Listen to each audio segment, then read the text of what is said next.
We've talked about a lot the last few times that we've spoken, but I'd love to chat maybe about the heart surgery and your recovery from the heart surgery, which I think might be perhaps a inspiring place to start for a lot of people. Would you mind just describing the heart surgery and what the recovery has looked like for yourself? You're referring to the most recent one, which was 2018 or 19? It was 18. And that was when I just went into a routine, non-invasive aortic valve replacement. Mm-hmm. But it goes through your arteries on your arm, neck, and then your growings into your heart, and then they replace your valve. Mm-hmm. It's a standard procedure that they have now in the last 10 years, and you don't have to perform open heart surgeries anymore because of it. It just happens to be that in my case, they had a difficult time somehow, and they poked through the heart wall with the cable. And so I got internal bleeding, and they now had to perform an emergency open heart surgery. And I, of course, was not aware of any of that because I was out. Mm-hmm. The next thing I know is I wake up, really happy, and this is over, only to find out that I was having a breathing tube in my throat, and I couldn't talk. And I saw 3 doctors in front of me, not smiling, but kind of having a concerned look on their face. And one said, don't try to talk because you can't.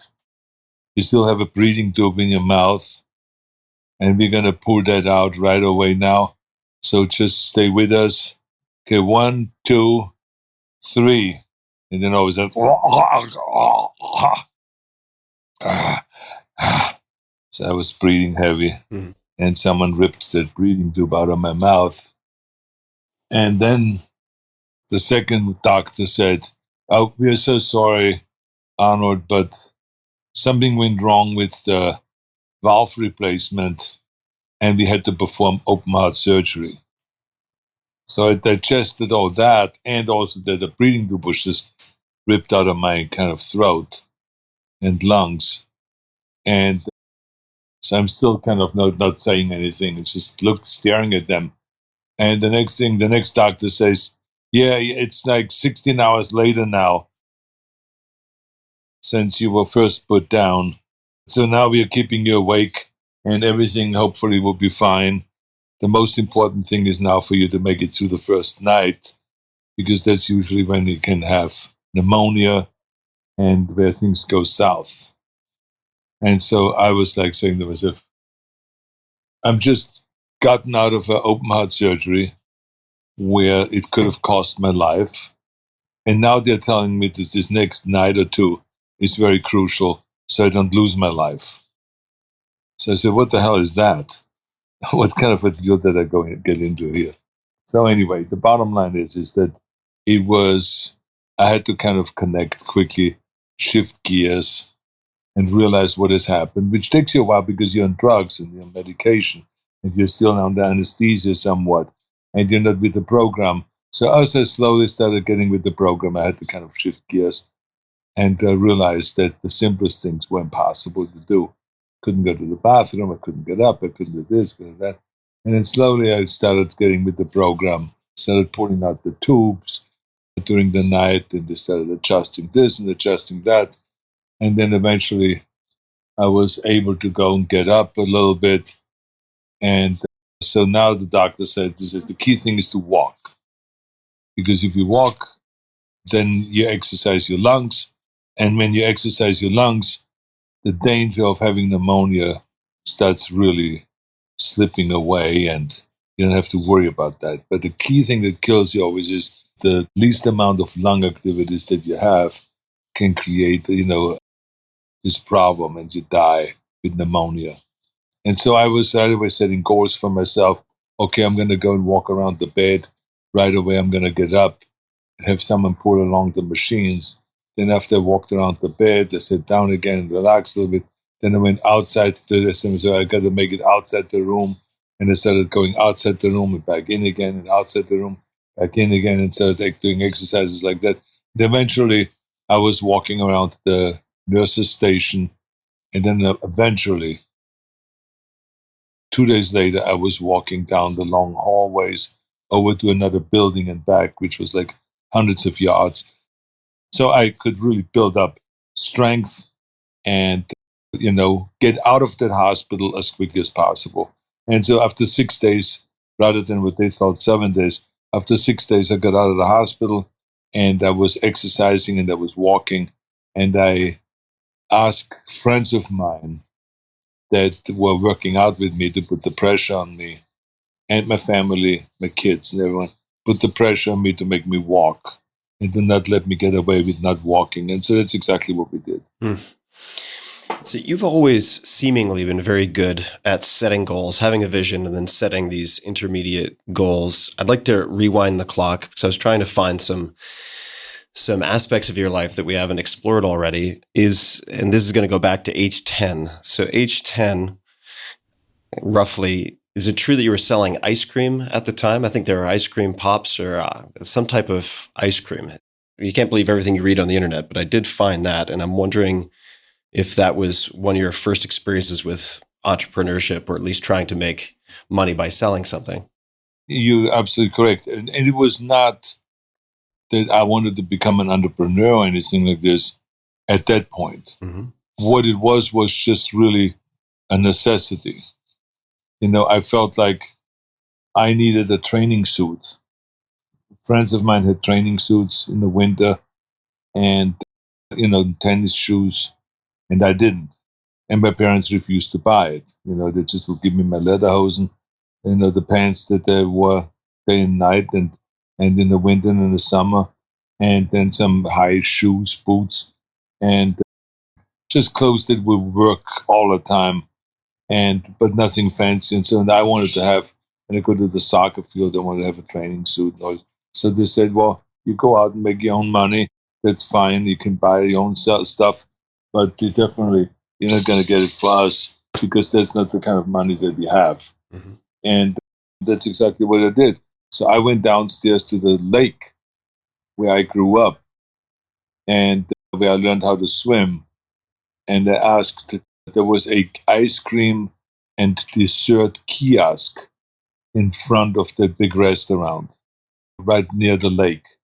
And as I asked him, I said, do you have anything that where I can go and put ice in it and then carry it back there where the people are lying around in the middle of the grass and the bushes and all around the lake, that are too lazy maybe to come to the front here and buy the ice cream here and, have it melt on the way back there and it's gone already. So I said, there is some people I think, this was maybe the entrepreneurial kind of mentality, because I felt kind of there is maybe a need for someone like to deliver the ice cream to those bushes and to those different locations around the lake rather than have those people go all the way to the front to get the ice cream. And so I did not know, but I thought that maybe it would be an interesting idea. Let's try it. So I would just take a little box that the guy gave me with like some kind of a container. You normally put water in it. Mm-hmm. And some round kind of a container with a handle on it. And he put in ice from the winter that when they cut the ice in the winter on that lake, they used it in that restaurant below for keeping, because there was no refrigeration yet, keeping the drinks, the beer and the vegetables and everything cold. Mm-hmm. So they had broken ice, huge amounts of broken ice in the bottom of that restaurant. And so the guy had in his trunk, there where the ice cream was, this ice in it. So he gave me a little bit for my container. And then he put in 20 ice creams. They were like, just icicles. Mm-hmm. So that those bars. And he put those in there, had a little bit of cellophane, this little kind of paper over it. And so I ran with those around the lake. And I said, ice cream, fresh ice cream, ice cream. And then every so often someone would pop up and say, yeah, I want some ice cream. And then I would go over to the bush and there would be three guys lying there with a girl.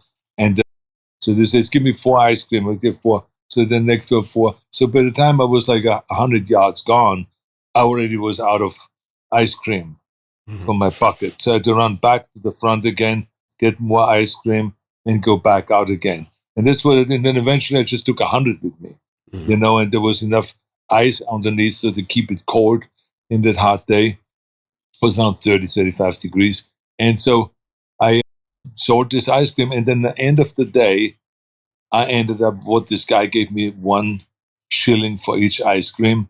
So I sold like 145, 150, 180 ice creams and so I made 180 shilling. So that got me enough money to buy myself a training suit. Then the next weekend I would go back and I would buy myself with the money, then some tennis shoes and stuff like that. And so this is kind of how I started to realize that if you work your ass off, you can really accomplish a lot of things. That's why my book, Be Useful, I put in there, this is as a main chapter, is just work your ass off. Work your ass off. And we're definitely directly going to segue to Be Useful, 7 Tools for Life. This title, Be Useful, could you explain, and that's probably ties into similar chapters around the story around earning money and working your ass off in your younger years. Where did this title come from, Be Useful? It comes from my father. He would always say that. And his whole attitude always was, whatever you do, try to serve the people. Try to do something good for your community or for your family. Don't just think about yourself. That's why my father was so heavily kind of against bodybuilding, because he felt like that what he was called, this is Selbstfrönung. Selbstfrönung, which means you're kind of like glorifying and you're treating yourself rather than worrying about others. And so he just felt like, he says, instead of lifting for yourself, why don't you go out and chop some wood? Why don't you go and shovel some coal?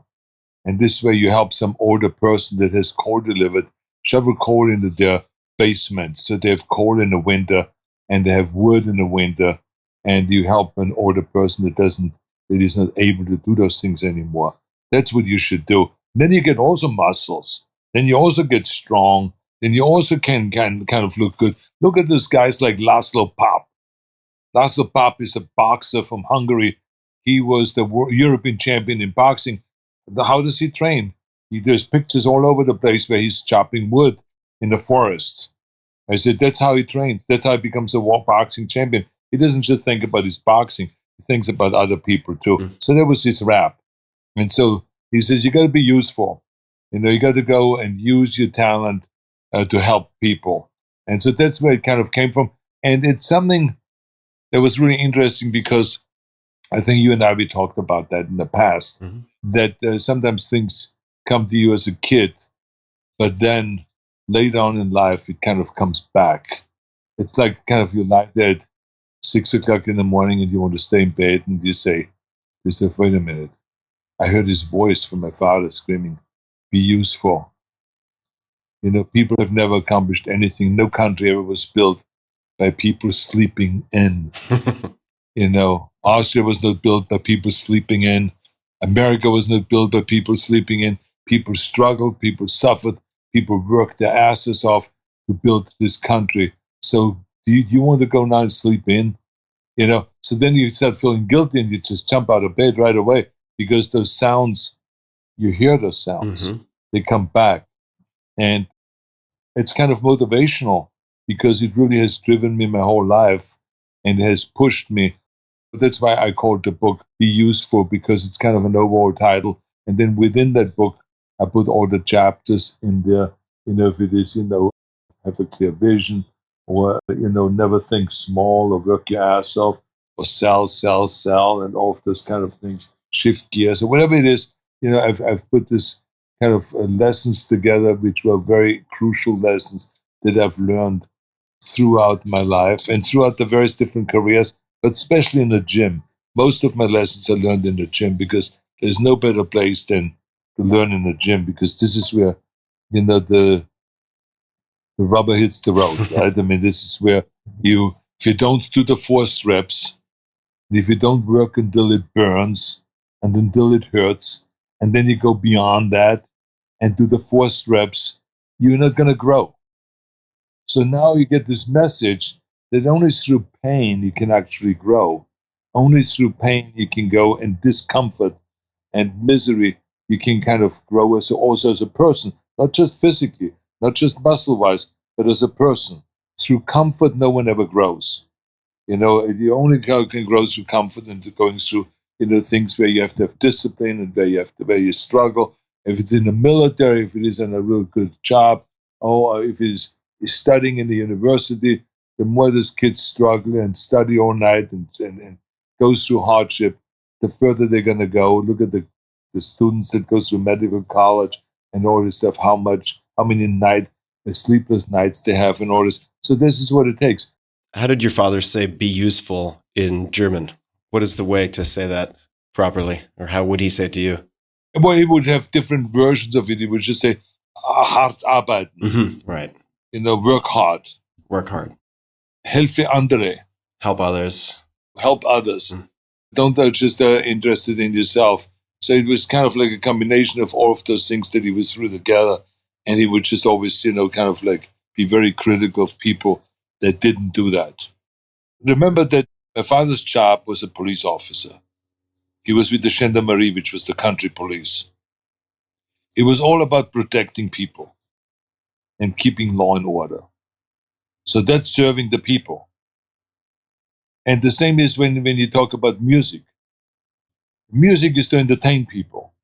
So his whole thing about learning to play music and to play 6 instruments, the trumpet, the flugelhorn, the saxophone, the clarinet, all of those different, instruments, it made him a great performer. He wrote music, he conducted music. So it was all about what can you do for other people. So he would go to the city park out there, and he would have concerts. He would play concerts. He would play in funerals. Whenever a police officer died, he would always play at the funerals and direct the music and conduct the music and all of that stuff. So he was always interested in serving the people. And so he was really into that. Arnold, when I think about you, the adjective that comes to mind, I was asking myself this question earlier today, that the adjective that comes to mind for me is resilient. And many people have seen the Netflix miniseries Arnold. And one of the lines, and I'm not going to get this perfectly right, that stuck out to me was that your upbringing made you but broke your brother. And I'm probably getting the phrasing off a little bit, but I'm wondering if you could just elaborate on that a little bit and speak to what the upbringing was like, and then also what made you different from your brother in that respect. I think that my brother was by nature more fragile. And, I never really realized that when I kind of grew up, but just the very fact, certain things that kind of unfolded made me then realize that. Mm-hmm. And there was 2 things. One of them was that he was more fragile, and the other one was that he appeared to be more fragile, and that I appeared to be stronger. Mm. And the reason I'm saying that is because, like, for instance, when he was like 11 years old and he was going to school in Graz, outside the village, and he had to go with the bus there, then they had to be picked up at the bus station a half an hour away from our house, and then it was night in the window in the fall, and then he was afraid to go home. He would say, "I'm afraid to go home by myself." And so my father would turn to me and says, "Well, Arnold, can you pick him up? I give you a shilling every night till you pick him up. So I make an end of the week 5 shilling." Because on Saturday was only half day school, so he would go home at the time when it was still light. So I said to him, "Oh yeah, I pick him up. No problem." He says, "You're not afraid?" I said, "You kidding me? No." But in the meantime, I was also scared shitless. So I appeared tougher than my brother, but I was also afraid. But I was not afraid enough not to go. Mm-hmm. So I did go, even though I was afraid. My brother refused to go because he was afraid. Mm-hmm. So there was both, that I was a little tougher than him, but that I also pretended to be tougher than him. And so that kind of unfolded as time went on. So as we were punished and beaten and all of this kind of things that was going on, it was clear that my brother couldn't quite handle the thing because he ran away more often from home. Well, not only more often ran away, because I never ran away. So he ran away, and he would not appear sometimes for a week.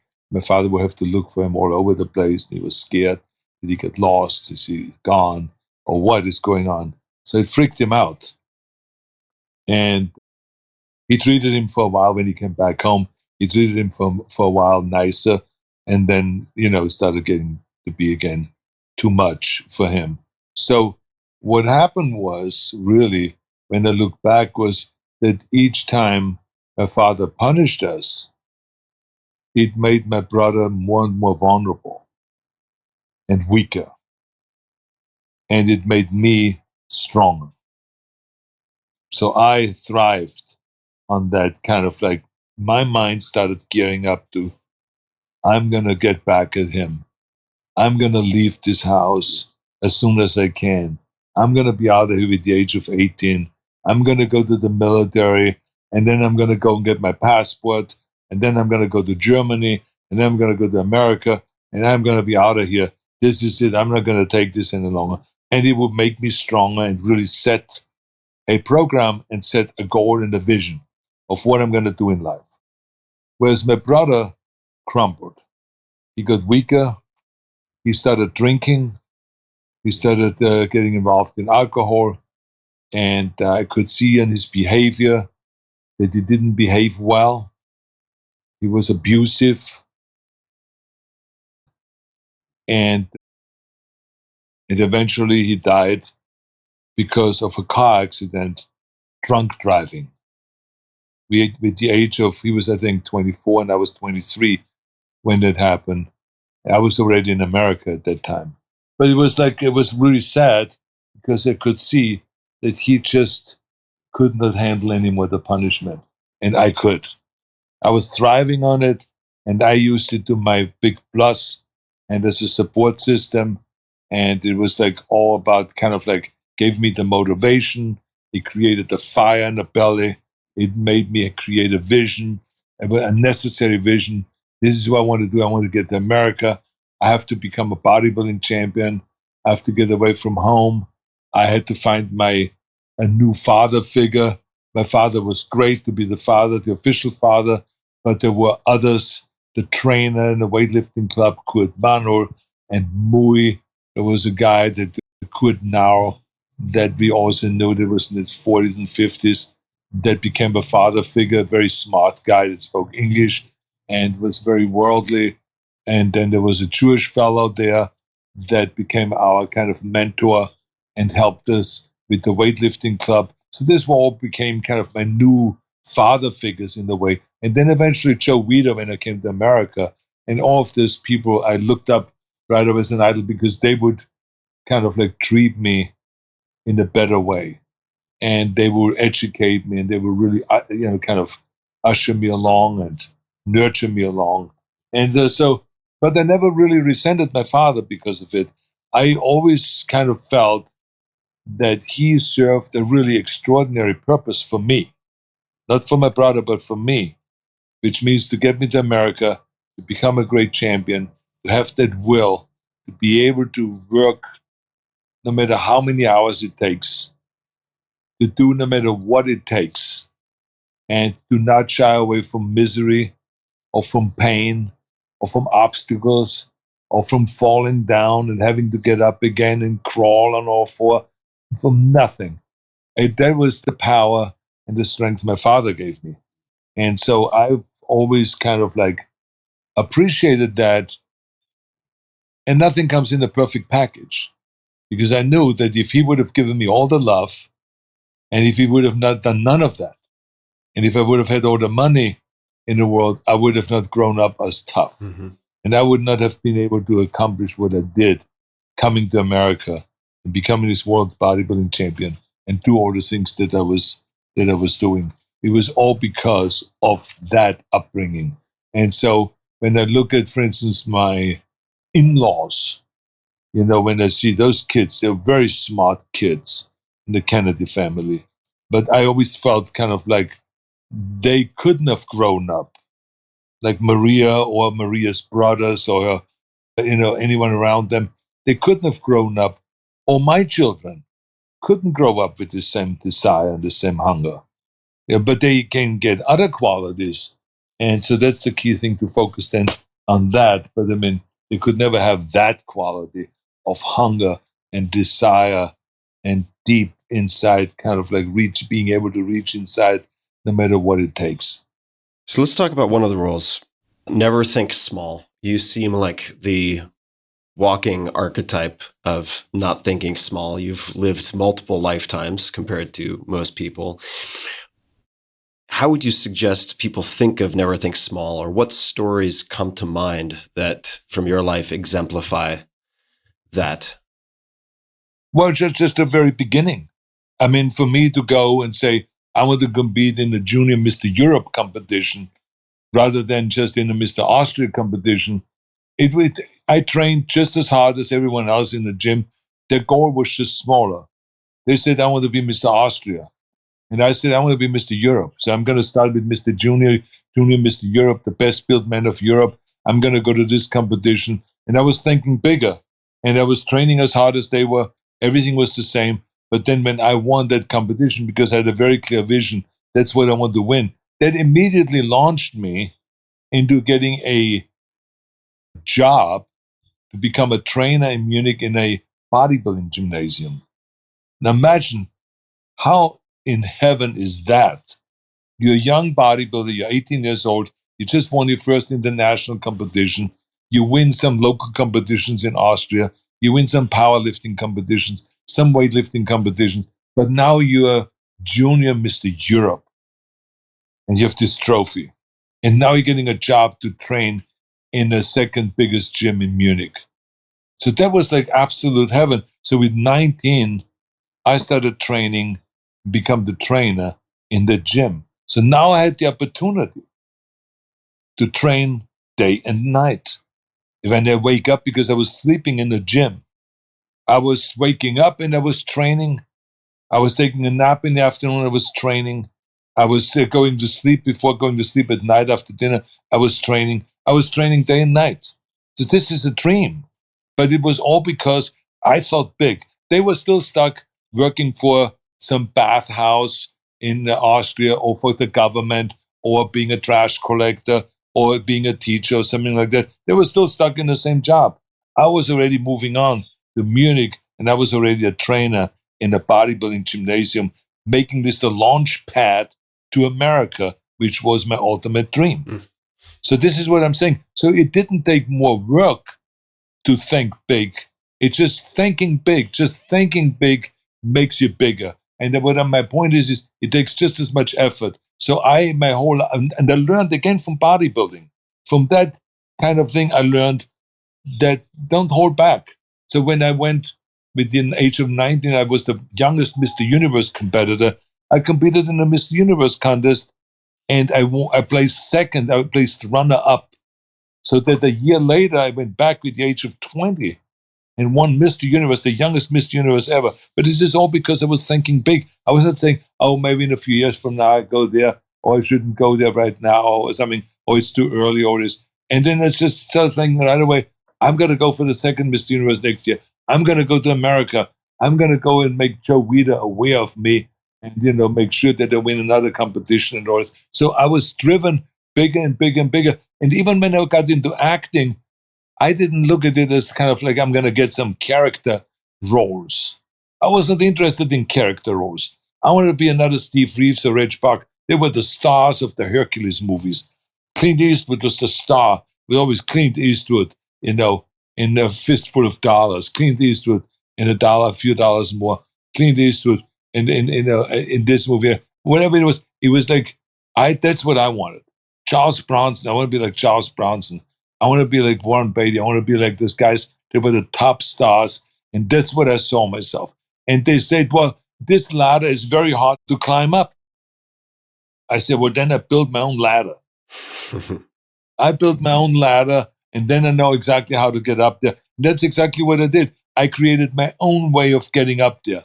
I took 5 hours that I learned in bodybuilding. I took 5 hours every day of working my ass off to train and to train and to train and to pose and to pose and to do all the stuff that I needed to do. I said, I'm going to do the same 5 hours, but I'm going to go and learn English. I'm going to learn acting, speech lessons, voice lessons, accent remove lessons. Well, I should get my money back for those. But in any case, I took all of those lessons 1 hour every day, and I was grinding it out. And then I remember eventually it happened. Mm-hmm. People started hiring me. And the great thing was that I felt that I should not be financially vulnerable. So I first got into real estate, and I worked my ass off in real estate. My first million I actually made in real estate before I really got into acting. And that helped me, because now when they came to me with stupid parts and says, do you want to play a bouncer?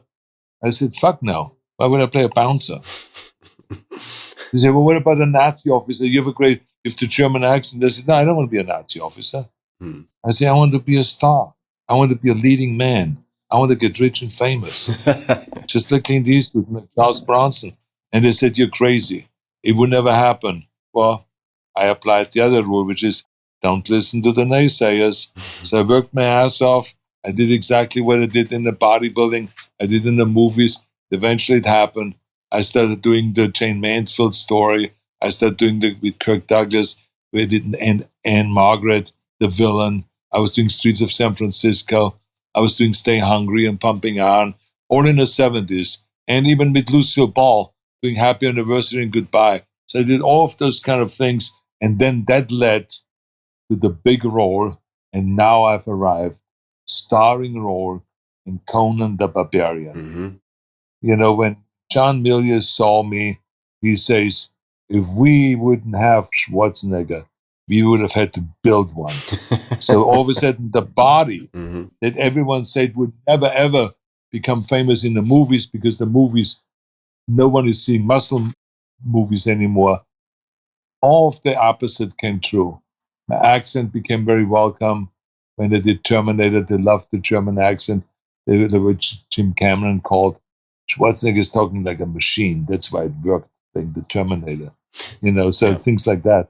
So all of a sudden, the things that they said would never make it in Hollywood, you know, the accent, the name, the body, all of those things became big pluses, and it made it. So that's my own ladder that I built. Mm-hmm. That's why it's important. You know, don't just worry about climbing a ladder that someone else has built. No, build your own ladder. You know, just don't wait for anyone else. So that's what I did. So I want to underscore a few things for folks. Number one, the building of the ladder many ladders was not haphazard. It was systematic. So you had the real estate as a financial buffer, which gave you then the ability to pick your shots. And you've been very good at doubling down on betting on yourself in many different areas.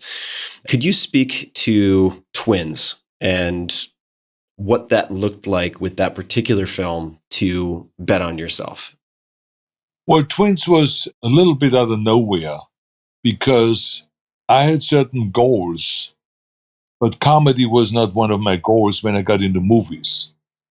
And I felt like that I can be funny in the movies, you know, in Conan, there were funny moments and all that stuff. But only when I started doing one action movie after the next, you know, my hunger, you know, the whole philosophy of staying hungry kind of came out a little bit. And I said to myself, well, I wonder if we ever could sell the idea of me doing a comedy. And then all of a sudden I started getting obsessed with the idea. And I started talking to everyone. I said, have you ever thought about me doing a comedy? And of course, every studio executive said, are you crazy, Arnold? I mean, what do you think? I'm making now millions of dollars if you're being an action hero. We finally built you up to be this international action hero, not only in America, but all over the world. Why would I go and start spending money on something else that is not sure? I love the action movies. We're going to give you all the scripts for action movies. And so I said, yeah, but I understand. But what about me doing an action movie for you, and then the next one we do is a comedy? No, why would I do that? You tell me. I mean, would you do it? I said, yeah. I said, but here's the thing what we need to do.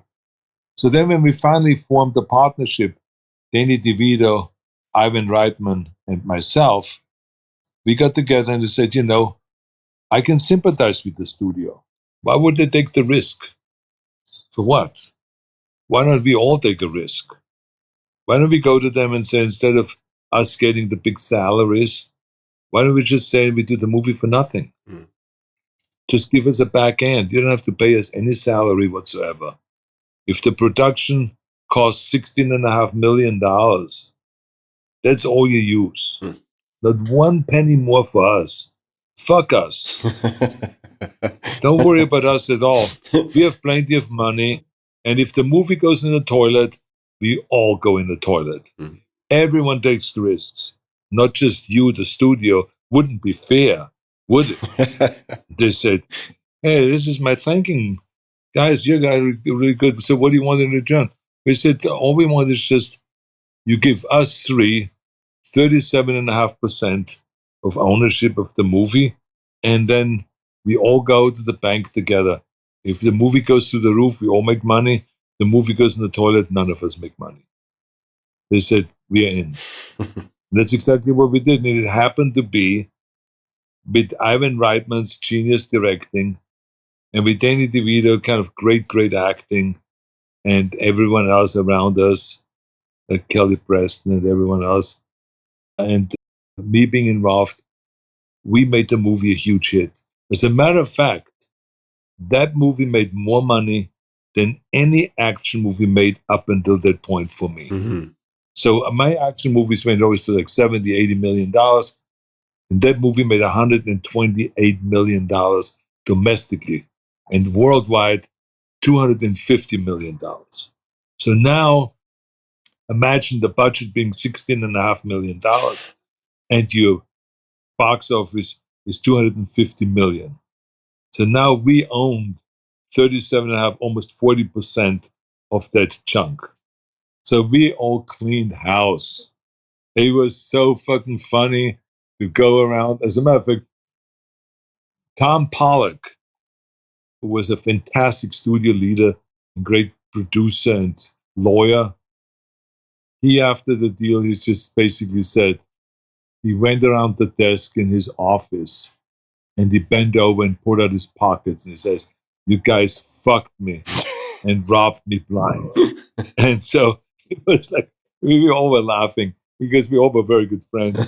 So, I mean, he was right. I mean, it really, because they were so worried about the risk taking, that we said, we take the risk. And sure enough, we did. And the risk paid off. And so we just really cleaned the house. So I made I think $70 million on Twins or something like that on the end. And Danny made a fortune that he bought 2 houses and built 2 houses. So we all got kind of a lot of money. And Ivan Reitman. And so those were deals that we did then in the future. With Kindergarten Cop, we did it.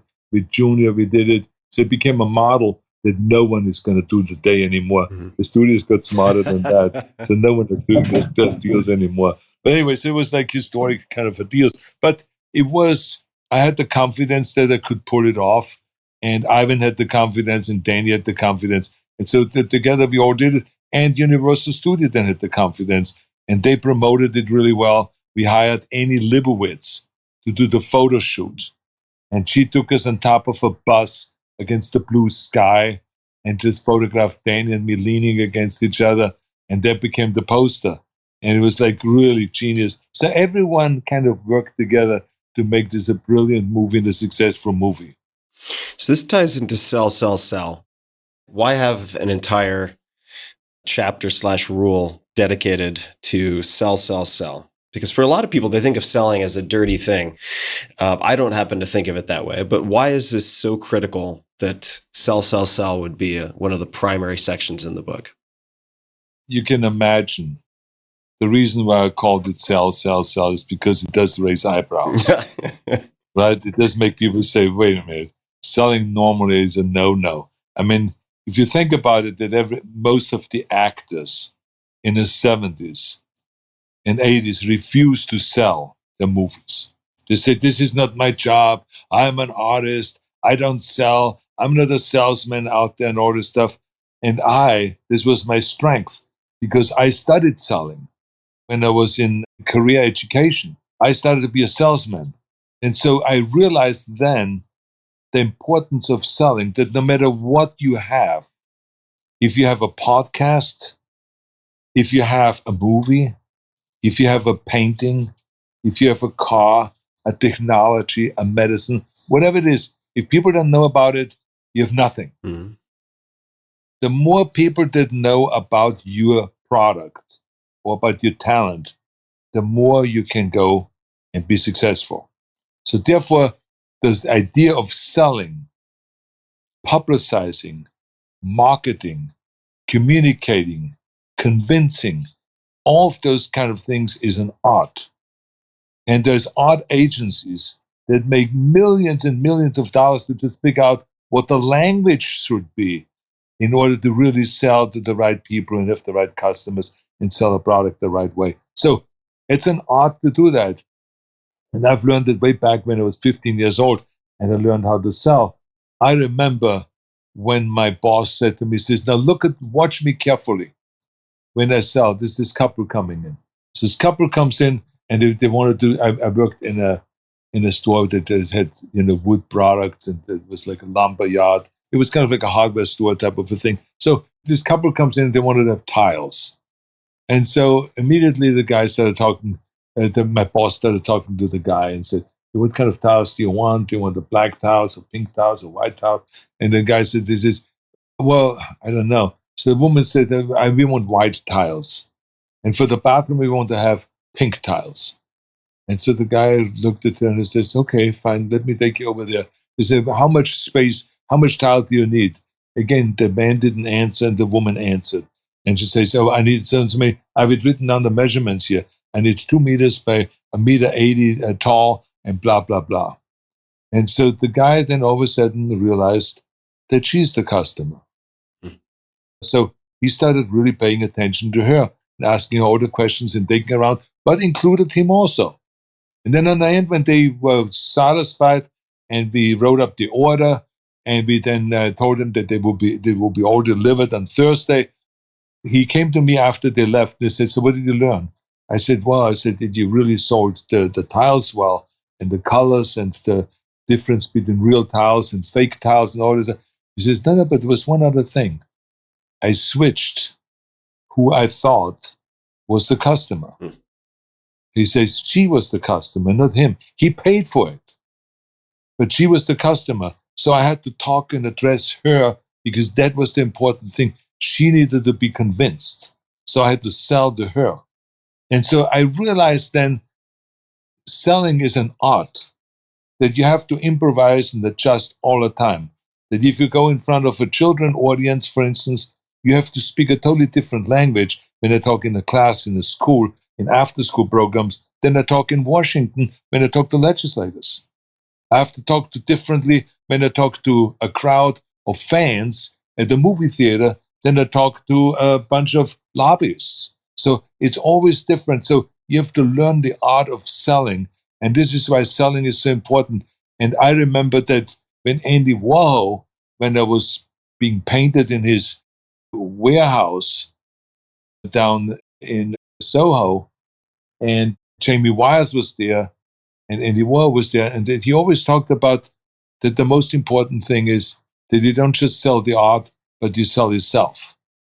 You have to sell yourself. You have to become a kind of a interesting person with what parties you go to, who you hang out with, the photos that you take, the recordings that you make, the magazine that you publish, and all of this together, he says, makes me a character and makes people fascinated to write about me, and therefore they write about my art. And sure enough, it worked. Because in no time, Andy Warhol's art became worth millions and millions of dollars. I used to buy it for $50,000, $30,000. I have the big Indian that is hanging in my office that is now, $10, $15 million. I bought for $30,000. So imagine the value that Andy Warhol gained by being just a character, a different character, and being just strange, that people with a wig on it and with glasses and all of these different things. He ran around with a little tape recorder. And he, by the way, was a great promoter of mine. Hmm. What is the significance of shifting gears? I mean, people can think of it, of course, in an automotive capacity, but shift gears. What does that mean to you? And are there any particular stories that stand out related to that? Well, I mean, shifting gears, like to give you an example, I talked about it earlier. You wake up from a surgery that you think is 2 hours, they replace your heart valve, and then someone tells you, we poked through your heart wall, and you now have been out for 16 hours, and now you have to stay here 7 days, and you're not out of the woods yet. We have to do everything we can to keep you alive, and you almost died on the operating table, and it could still happen next night. Mm-hmm. If you don't really get going with the walking, and if you get pneumonia. Mm-hmm. So that you have to shift gears very quickly. I usually call it the art of improvisation. Mm-hmm. That you have to be very good in improvising, because there's a lot of things that come up to you in life where you have to be really good in improvising. Mm-hmm. And this happened to me all the time when I was governor. I had to quickly shift gears. And it happened also in show business, where you have to shift gears. But it's the unexpected is happening, and you have to be kind of like ready for that and confront that. I mean, that's the most important thing. So it's just so many people get stuck on certain things on the track, and they then cannot get off that track. I just always felt like I was very good in shifting gears, like going from bodybuilding to show business. I mean, you really had to shift gears, because all of a sudden certain other things became important. I mean, think about it. You go and you do bodybuilding. Every athlete always tells you that you got to go and keep the emotions out of the way, because it's the emotions that are going to kill you. Mm-hmm. You cannot go and train and compete and train for a competition, for a world championship or the Olympic Games or whatever it is, and be emotionally involved in whatever it is, because it can derail you. So you do that. And I've become a master in that. I became like cold as stone. But then all of a sudden, you go and you start taking acting classes. And you start hearing from the acting teacher, Arnold, you talk like a fucking cold fish. There's no emotions there. I got to go and find your emotions.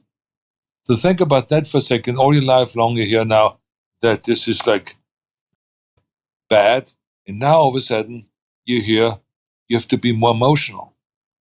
You have to be in touch with your emotions. Have you thought about lately the smell of a rose? I said, the smell of what? A rose. He says, a rose smells a certain way. It's a beautiful smell. So I said, what does this have to do with acting? He says, He says, if you sit there in the scene and you start thinking about that smell of a rose, you have a totally different facial expression. You close your eyes. Let's assume that you want to compliment the woman the perfume she wears. You can't go and say, I like your perfume. It's stupid. But if you go and say, what are you wearing? Oh, it smells wonderful. I mean, you have good taste. He says, that's a totally different tone. He says, it would change your voice. If you smell the rose, it would change your voice. But you only can do that if you really smell it and be in touch with that. So that's what I'm talking about, shifting gears very quickly. So from one year to the next, I had to kind of all of a sudden have all the emotions kick in. Yeah. And make everything work that didn't really work in the past. So I'm curious to ask you about how that reaccessing of emotion maybe has informed how you experience grief yourself. Since we last spoke, you lost Franco Columbu. And I'm just wondering what that grief was like for you to experience. I have to say I react a little bit differently to those kind of things than everyone else. Because to me, it's not so much the shock as it is the ongoing missing a person. Because there's certain friends that have become part of you. And so if they pass away and they die, something dies in you. And so when I imagine every day when I walk into my living room and I see this chess board where Franco and I played chess in the last 10 years, 2-3 times a week, and drank wine, smoked a stogie, and just talked. In the talk like 65 and 70-year-olds talk rather than the way 20-year-olds talk, like in the old days. And because Franco I've known since I was 18 years old. So then our conversations were differently than they were as of the last 10 years, where we talk about kids, where we talk about family, where we talk about where we grew up and about the past, and more kind of like deeper conversations and more emotional conversations. And now all of a sudden, every day when you walk into your living room, you see this chess table down the corner. Franco is not sitting there anymore. And that, to me, is heartbreaking. And when I go to the gym and I drive down with the bicycle, and Franco came on a bicycle ride, he was not good in bicycle riding. He was all over the place. So that was funny. And I had people sometimes videotape him, just to show how goofy he looks on a bicycle. I think the bike seat was maybe too high up, or we couldn't whatever the problem was. It was just hilarious because he was in a 5'3", according to him. I think he was 5'1" or 5'2" the most. But anyway, he always said 5'3". And then working out with him, the fun of working out with him. Then I had him in so many movies. I remember when I directed the movie, The Switch, for Tales of the Crypt. I had him in there. In Conan the Barbarian, I had him in there. In Terminator, I had him in there. I had him in all those movies in there. So he became, kind of part of me. So to me, it's not just the initial shock when someone tells you, oh, Franco just passed away on the beach in Sardinia. It is also then a daily thing, a weekly thing, a monthly thing. Every day, every time I go to the Arnold Classic, and we hand out I have a trophy. That is the Franco Columbu posing trophy, or most muscular man trophy. And we hand those out, with Franco's body on it that I got made by a really great Italian sculptor, the double bicep pose. And the double bicep pose intentionally because Franco was really never known for his biceps. Because he was known, he had such overpowering back, his lats, his chest, his deltoids. It was so overpowering that people sometimes didn't even see the arms.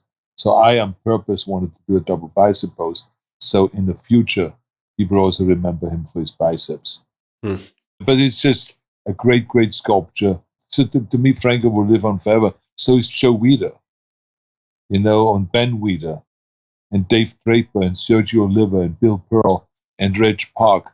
To me, I see them all sitting in front of me when there's the Arnold Classic. And I see them all sitting there laughing and having a great time and watching the Arnold Classic and watching how bodybuilding is progressing, how the cash prices are going up, how we have bigger and bigger sponsors, how we have a bigger and bigger convention and expo and all of this, how they enjoy all that. So that's what I see out there now. But it's kind of like, it's in between kind of like, should I have tears in my eyes?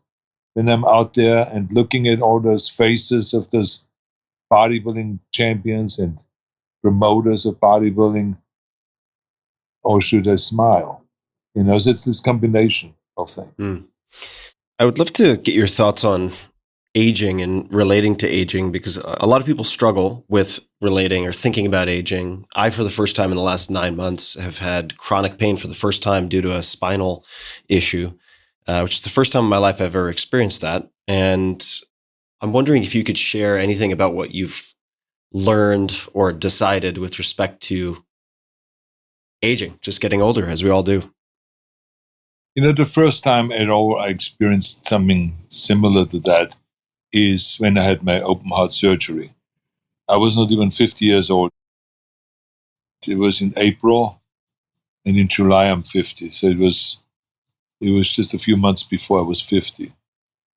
And it was the first time where I woke up after 2 heart surgeries. The first one didn't work, so they did a second one within 48 hours. And after that, I felt like I was damaged goods. I didn't feel any more like invincible. I didn't feel like I can handle anything. All of a sudden, there were limits put on me where the doctor said, don't train as heavy. Every time you force your reps, you put pressure on your valve unnecessarily. We have to replace those valves again in maybe 10, 15 years from now. So the more you put pressure on it, the faster we will have to. It's like a tire. Mm-hmm. 30,000 miles the tire, you can use it up in 1 year, you can use it up in 20 years. So it's up to you. So it's that kind of a thing. So it was the first time where I started thinking about when I did stunts. I remember that right after that was a stunt in End of Days, where the woman that was possessed by the devil takes the piano and runs it against my chest, wanted to kill me. So, and normally you can run a piano into my chest, doesn't make any fucking difference. I don't care, right? So, but because of the heart surgery and having been now cut open in the chest, I did not know how vulnerable that rib cage is. So I told them to measure out the distance with a rope, and then the rope comes to an end, and it stops an eighth or a quarter of an inch before my chest. So it looks still like it's smashing full in, and I still sell it, but it's like you start planning on your vulnerability.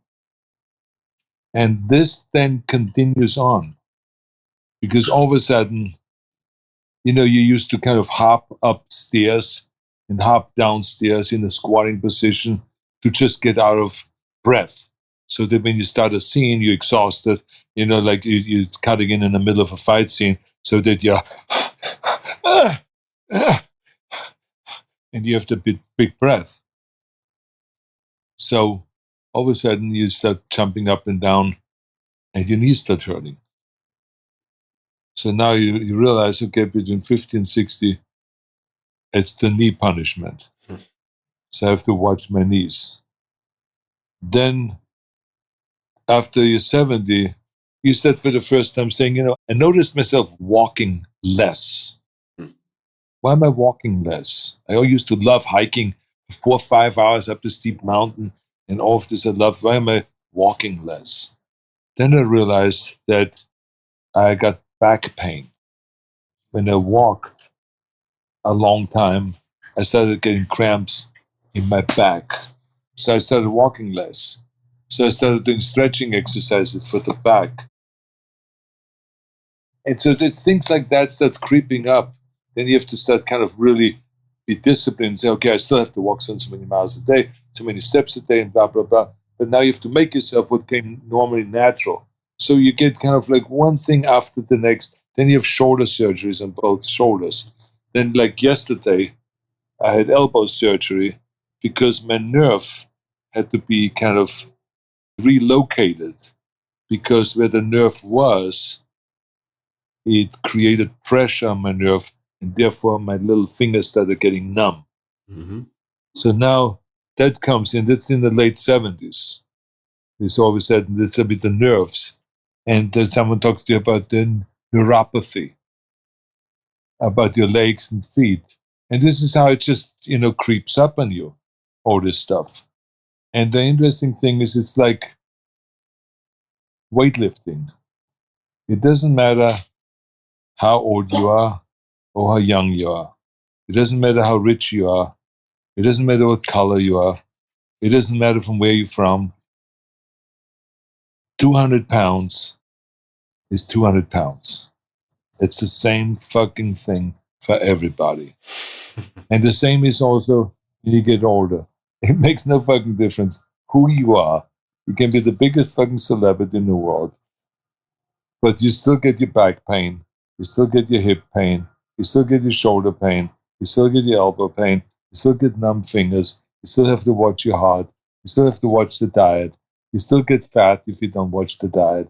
If you eat 3 times a day a full meal, you get fat.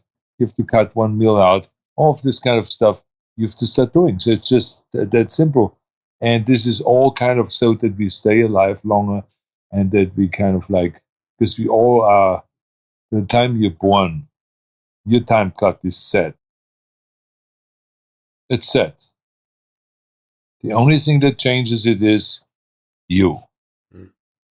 Right? So let's assume I'm set for 85. So I can decide, do I want to go to 90? Yeah, I can do that, but then I have to live really healthy. Mm-hmm. Someone else is set for 90, you can live to 100. But you can stretch it a little bit. And you can also fuck it up big time. You can be set for 85 and you wipe up with 70. My dad wiped out with 66. He was in pension for 1 year and then he wiped out. He died because of too much smoking and alcohol and all of those things. So he cut himself short. He maybe was meant to be 80, but he definitely wiped out with 66. So my mother, she died with 76. Well, she did it herself because, she had a congenital heart disease, which is what I have, which is the valve. But she had the choice to get surgery or not. She says, no, if God wants me, he should have me. And so she resisted any surgery. But that's how we basically there's some people, when you watch the shows in Sardinia, they live to 100 because they have no problems. They sleep in the afternoon, they take their naps, they eat well, they walk around for miles and miles every day. They still walk and work. The women are still in the kitchen with the age of 90, making food for the whole family and all this stuff. So they push it. They push the envelope beyond of what they were meant for. So this is the way we can do it. But I think there is a reason when you get to a certain age to be concerned about it. I don't know if it's the age that you're in now, because you're still a young punk. I can hope. But for your whole life, you could be my grandson. So you have been an athlete, right? As it was laid out in the 3 chapters in the miniseries, athlete, actor, American, right? You've had this arc. How do you think of yourself now? Like, what is your identity now, and how do you hope to use the time that you have left? Because, of course, you have this book, Be Useful, 7 Tools for Life. You have the newsletter, which has done very well. You have more than 500,000 people for Pump Club. You have the Pump app. But how do you think of yourself now, and what do you want to focus on in the next 10 years, if you have, let's say, 10 years left, something like that? Well, I don't really think of myself now any different than I thought of myself when I was governor, when I thought of myself as an actor, as a bodybuilder. I'm very rarely in the moment of where I just appreciate what I'm doing right now, because I always think about the future. I don't like the past. I appreciate the present, but I really live for the future. I always just live about where I want to go. There's a lot of things I want to accomplish environmentally. There's a lot of things that I want to accomplish when it comes to public policy. There's a lot of things I want to accomplish in show business. There's a lot of things that I want to accomplish in the promotion of health and fitness and bodybuilding. So all of those different worlds, I hopefully can manage to combine them and create a certain synergy so that one can help from the other. So the bodybuilding can help from the show business, my success in show business, that the show business can get helped with the success of the fitness movement. Then my newsletter that I have, which is going through the roof right now, the Pump Club, all of that is kind of like playing into this whole thing. I'm very happy that all of a sudden now it's kind of like an unexpected new era for me, which is the era of motivational speeches, the era of motivational books, the era of motivational newsletters. I mean, not in my wildest dreams did I ever think about that I want to create a positive corner in the internet. And that was only because there was just so much negativity out there. I started thinking about, well, maybe I should say some nice things and some positive things, and it became a huge hit beyond my expectation. And so I do speeches every so often, if it's the Ukrainian war, or the Russian war in Ukraine, or if it's, the insurrection, or if it is prejudice, or whatever the issues are, I tackle those. So, as I said to you earlier, I'm the guy that climbs up Mount Everest and sees another bunch of peaks. And therefore I say, oh my God, I didn't even know they were there. And I climb them. And so that's what I do. I just a continuous climb. Nothing changes. I climbed to 20. I'm climbing now. What do you hope the impact of Be Useful will be? Like, what would you hope people to gain from it or use it for? I think that the whole thing is about helping people live a better life and kind of be able to fulfill their dreams, whatever those dreams are. It's just simple things like that. Don't listen to the naysayers, or create a vision. And I know that because I asked my kids when they were like 18, 19 years old, what do you want to do? Why do you want to go to college? They couldn't answer me. Well, I could answer that question when I was 18, 19. So I'm concerned about that because I said to myself, they're looking too much in the computer, too much on the iPhone and on the iPad, and they get ideas from someone else, but this is their ideas, but not their ideas, not my kids' ideas. They need to be by themselves and sit in the jacuzzi or sit somewhere on a mountain or out there by themselves and start thinking. Let the dreams come into your mind.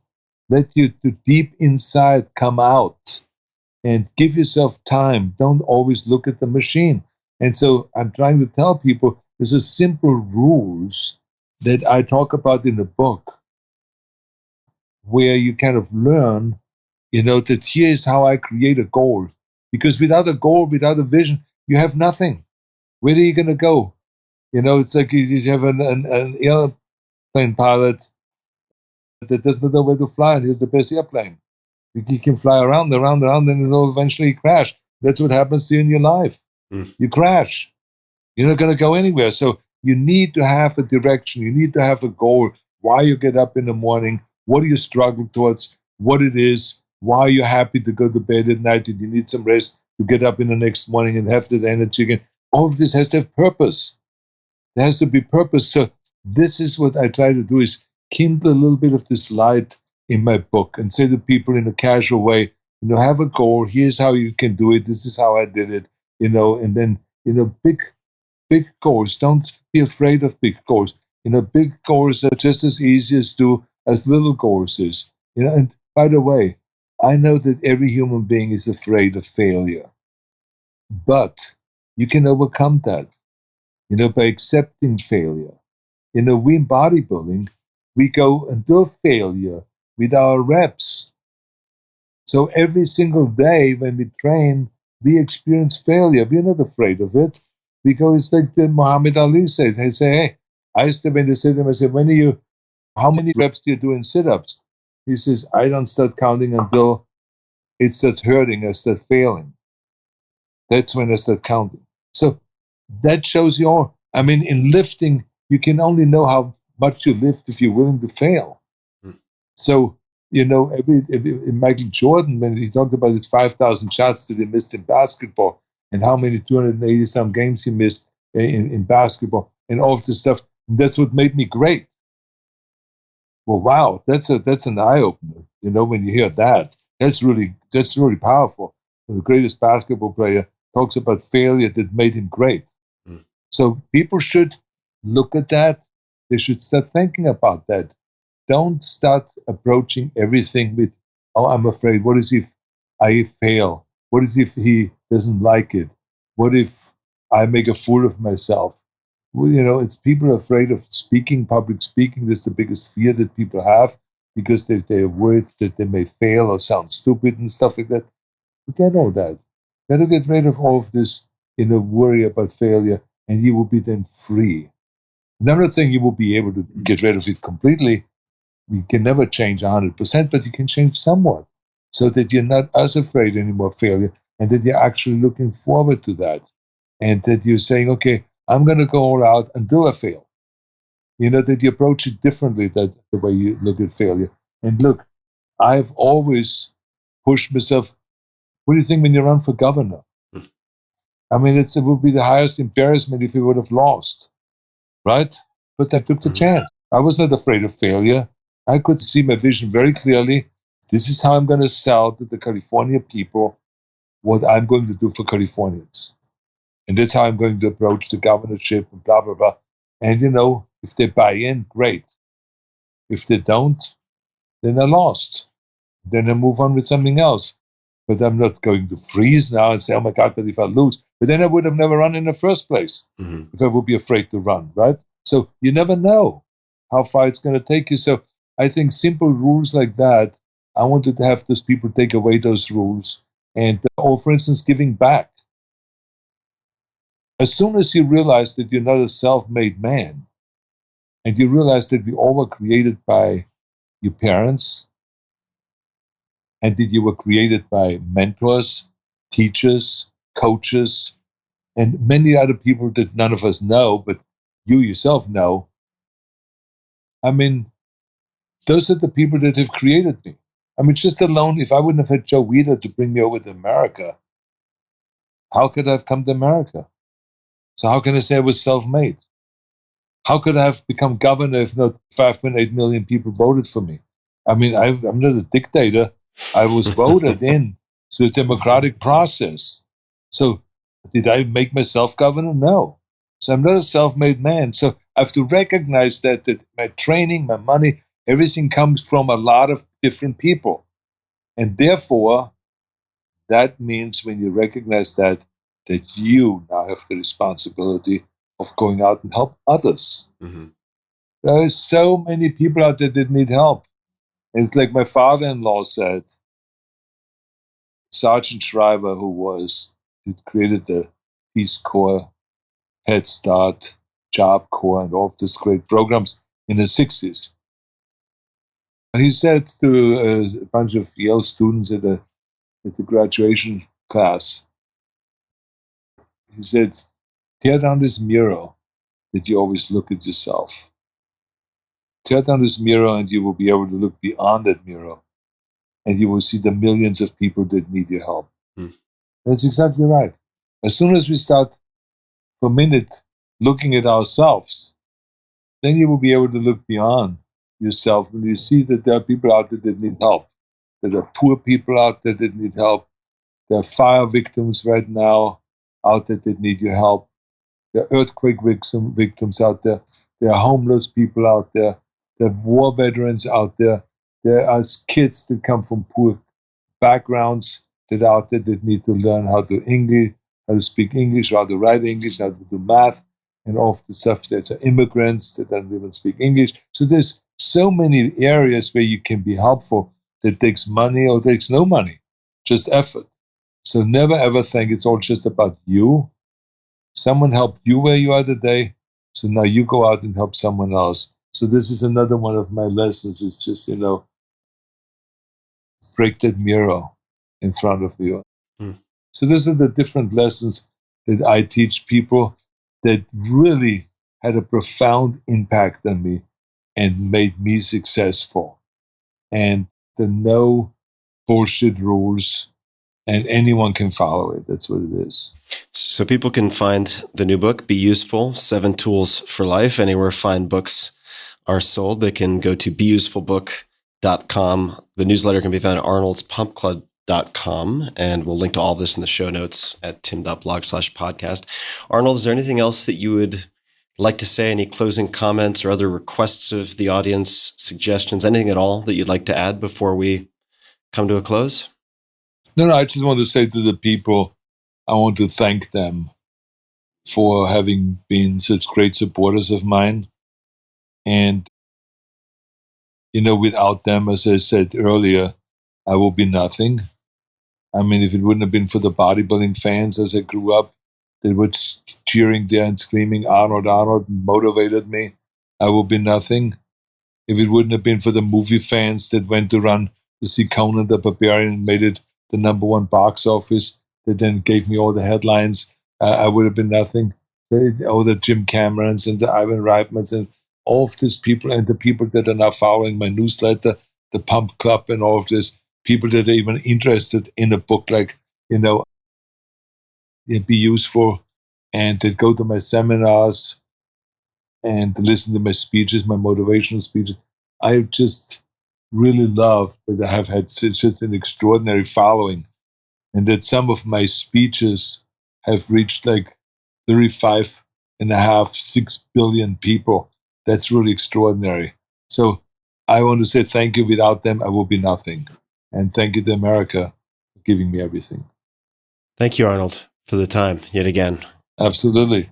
Thank you, Tim.